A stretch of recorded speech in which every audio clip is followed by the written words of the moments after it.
സുഹൃത്തുക്കളെ നമസ്കാരം.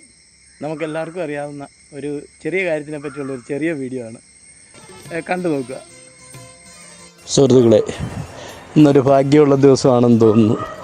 ഞാനിതിലൂടെ ഇപ്പം പോയപ്പോഴത്തേന് ഒരു 2 കൂണ് കണ്ട്. ഞാൻ പിന്നെ ഫോണെടുത്തുകൊണ്ട് വരാനായിട്ട് പോയതാണ്.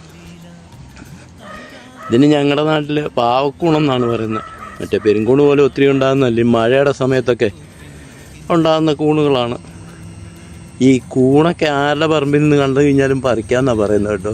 അത് വൈകുന്നേരമൊക്കെ ആയി കഴിയുമ്പോൾ രാവിലെ വിരിഞ്ഞ് കഴിഞ്ഞ് വൈകുന്നേരം ആകുമ്പോഴത്തേനും എന്തായാലും തണ്ട് വീണ് പോകും. ഇതിൽ ആ വലിയ കൂണ് കണ്ടോ, ചെരിഞ്ഞിട്ടുണ്ട്. അത് അധികം താമസിക്കാതെ വീഴുമെന്ന് തോന്നുന്നു. ഇപ്പോൾ രാവിലെ കണ്ടില്ല. അതുകൊണ്ടാണ് ഈ കൂണ് പറിക്കുമ്പോഴും ഒരു കാര്യം ശ്രദ്ധിക്കണമെന്ന് പറയുന്നത്, ഇതിൻ്റെ തണ്ടേ അടന്നു പോകാതെ വളരെ ആ തൂണ് ഒത്തിരി മൂത്ത കേട്ടോ. പതിയെ വേണം ഇവനെ പറിച്ചെടുക്കുക എന്നുള്ളതാണ്. എൻ്റെ തണ്ടൊക്കെ കണ്ട കുറച്ച് പോയിട്ടുണ്ട്. ഇത് കുഴപ്പമില്ലെന്ന് തോന്നുന്നു. അത് അടന്നു കേട്ടോ. എൻ്റെ തണ്ട് ചില അടന്നു ഉണ്ട്. അതിൻ്റെ ഈ ഒറ്റ തണ്ട് നല്ല നീളമുള്ളതാണെന്ന് വെച്ച് കഴിഞ്ഞാൽ കുറേ കൂടിയൊക്കെ ഒരു ഇത് കിട്ടുന്ന സാധനമാണ്. ഈ പെരുങ്കൂണല്ല, പാവക്കൂണാകുമ്പോഴത്തേനും എല്ലാവരും ഇത് വാർത്തരച്ചും ചാറായിട്ടും ഒക്കെ വെക്കും.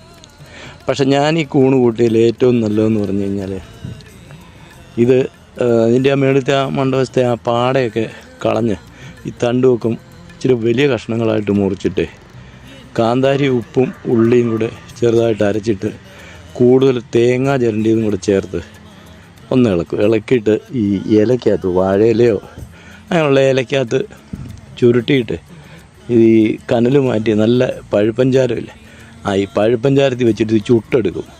അത്രയും നല്ലപോലെ ഞാൻ ഇതുവരെ കൂണ് കഴിച്ചിട്ടില്ല. ഒന്ന് ശ്രമിച്ച് നോക്കണം കേട്ടോ. അതുപോലെ നിങ്ങളുടെ നാട്ടിലൊക്കെ ഇങ്ങനെ കൂണ് തേടി പോകാറുള്ളവരൊക്കെ ഉണ്ടെങ്കിലോ, അല്ലെങ്കിൽ കൂണ് തേടി പോകാറുണ്ടെങ്കിലോ, അല്ലെങ്കിൽ കൂണൊക്കെ കിട്ടാറുള്ളവരോ, കൂണിൻ്റെ പടങ്ങളോ അങ്ങനെ സ്വന്തമായിട്ട് കിട്ടിയതൊക്കെ കേട്ടോ, അങ്ങനെയുള്ളവരൊന്ന് കമൻറ്റ് ചെയ്യണേ. ശരി എന്നാൽ സുഹൃത്തുക്കളെ, 2 കാര്യങ്ങൾ കൂടി ഓർമ്മപ്പെടുത്താൻ വേണ്ടിയിട്ടാണ് ഈ വീഡിയോയുടെ അവസാന ഭാഗത്ത്.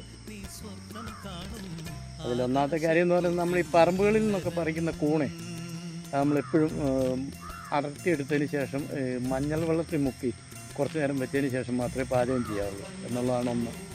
രണ്ടാമത്തെ കാര്യം എന്ന് പറയുന്നത്, ഈ വീഡിയോയ്ക്കകത്ത് ഞാൻ പറയുന്നുണ്ട് ഏത് പറമ്പിൽ നിന്ന് വേണമെങ്കിലും കൂണ് പറിച്ചു കഴിഞ്ഞാൽ അത് കുഴപ്പമൊന്നുമില്ലെന്നോ അങ്ങനെയുള്ള രീതിയിലുള്ള ഒരു സംസാരമുണ്ട്.